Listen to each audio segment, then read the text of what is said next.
We've had a slew of earnings today. The world's biggest business software maker missing estimates. SAP's profits came in at 400 million euros.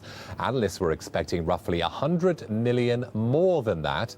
Software revenue also less than estimated. And for more on those numbers now, we're joined live from Palo Alto in California by Jim Hagemann Snabe, Joint Chief Executive at SAP. Good morning, Jim. Thank you very much for joining us today.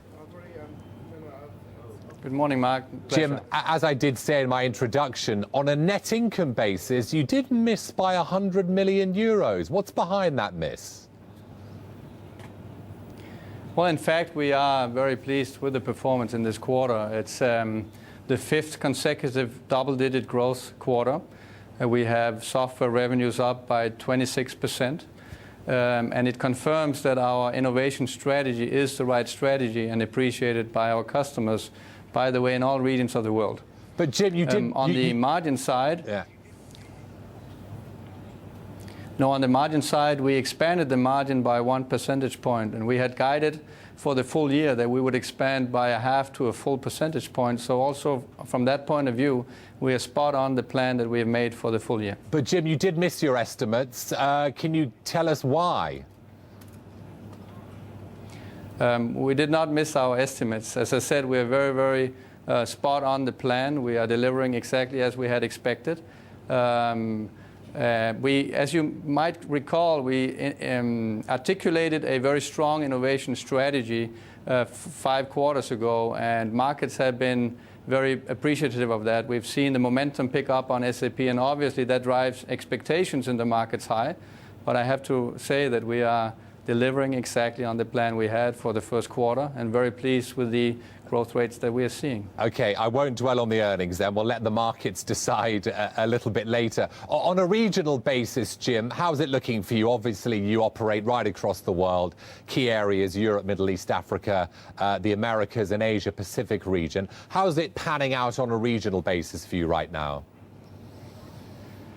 Well, also there you see the strength of the quarter. We're actually growing double-digit in every single region in the world. We see some regional differences where the Americas are the strongest growth together with Asia Pacific. EMEA has a lower growth rate, around 13%. But we are seeing EMEA coming back. We saw that already at the end of last year. And we continue to see that momentum picking up. So companies are investing in IT, and they see IT as a means to increase efficiency, but also innovate and differentiate with the new technologies where we are innovating. You're obviously in California right now, Jim, and today we've got some GDP data out of the United States. It's going to be a little bit slower than the fourth quarter. Are you confident about the trajectory of the US economy right now? Yeah, I did see that there were some minor reductions in the growth expectations, but I must say Americas has been one of those markets where the early investment in new technology is very high. And in particular, as a company with an innovation strategy, we see that really happening in the US. So we have a very strong pipeline around our mobile solutions, around our in-memory-based solutions, our cloud solution, which proves the fact that Americans invest early. So we feel pretty confident. And you also saw maybe that the Chinese are increasing their expectations. So in a global economy, I think there's plenty of opportunities for the growth rates that we are seeing. And we continue to be confident about our outlook for the full year. And of course, one area of potential growth for you and the industry is cloud computing. Many criticizing you of being late to the party, but you are at the party now because, of course, you have your business by design offering. But analysts, though, still a little skeptical that you can actually compete in the market. Can you assure us you will and can compete? Well, most of the alternative offerings in the market today are very narrow-focused functional offerings for sales force automation or travel and expense management.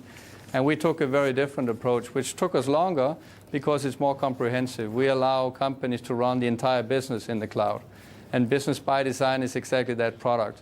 We launched the product in August last year, and we are now actually proud to be at the 400 customer mark. well in line to reach the 1,000 customers this year that we had anticipated. Probably will reach that earlier than we had originally expected.